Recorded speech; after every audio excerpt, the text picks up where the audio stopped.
Part 2. You will hear a member of the Active Outdoor Club talking to a group of interested potential members. First, you have some time to look at questions 11 to 14.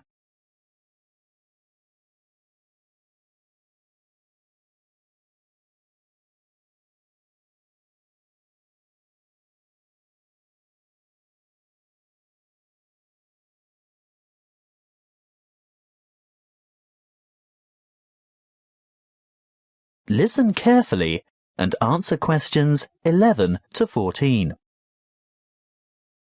I'd like to welcome you all to our Active Outdoor Club. I'll start by telling you a little bit about the history of the club and all that it can offer, and there will be a chance for you to ask questions over tea and coffee in the lobby afterwards.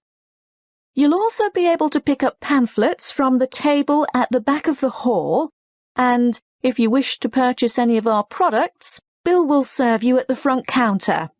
As most of you probably know, the club was founded by Nick Noble about 30 years ago. He thought of placing an advertisement in the local newspaper or erecting a billboard somewhere, but it was the radio that he decided on to reach the most people. You know, other people who might be interested in outdoor pursuits. Just basic activities like walking or tramping.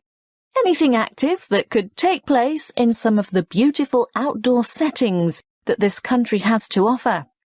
Nick was overwhelmed by the response he got, and the club soon grew from a dozen or so friends and enthusiasts to around 200 members 20 years ago, and steadily since then to reach a membership of over 2,500 now. You don't have to be a hardened athlete or extreme adventurer. On the contrary, it's a group that encourages friendship and fellowship through social and recreational activities. The club tries to cater for all levels of maturity and both genders. In fact, anyone who has the physical ability and a moderate level of health and fitness to participate in open-air activity on a regular basis. I think our youngest member is a 5-year-old boy, and our oldest member is a 75-year-old man. Of course, we have more challenging opportunities for those who are up to it, but all excursions are graded according to level of difficulty, and there will always be something for those families with small children. More about that later. I'm sure you realise that it's part of the focus of the club to ensure that our natural environment is kept as pristine as possible. We all have a keen interest in conservation, and many of our members contribute their time or give a monetary donation to organisations that work to enhance and beautify our natural heritage. Before you hear the rest of the talk, you have some time to look at questions 15 to 20.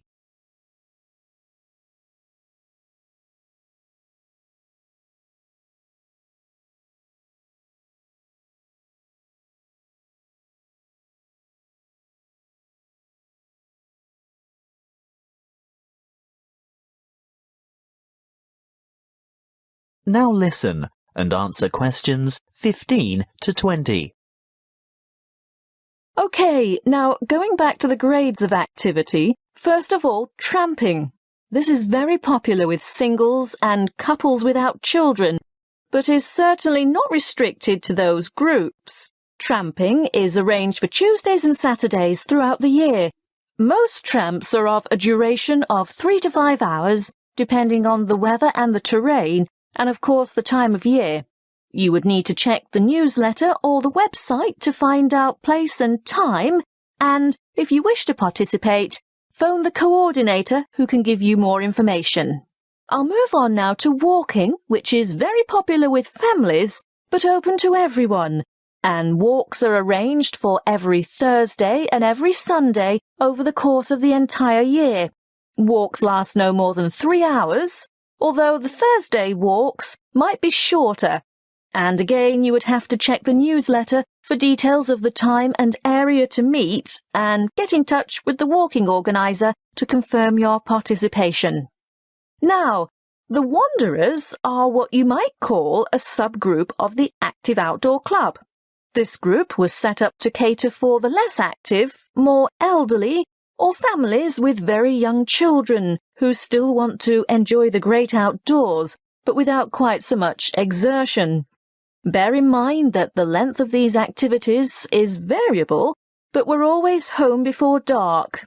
Any member of the club is welcome to join in their activities on a Sunday, which include visiting some of our more beautiful parks and botanical gardens, beach walks, picnics, and even boat trips to visit some of the small islands off the coast.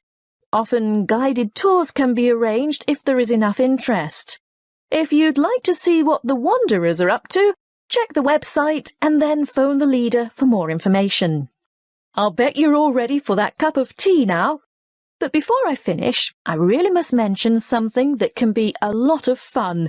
A great opportunity to form new or strengthen existing friendships, and a chance to explore a part of the country that you may never have seen before. These are our mystery weekends. The committee puts a lot of time and effort into the organisation of these weekends away, not only for health and safety reasons, but also to ensure that everything runs smoothly and everyone has a good time.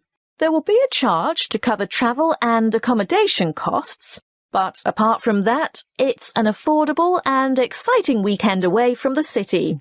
For more information, call the chairman of the committee. You'll find his phone number in the newsletter. So, that's all I have to say at this point. Please enjoy the refreshments, chat with the others, and feel free to ask questions. All the committee members are wearing large red name badges, so they're easy to find.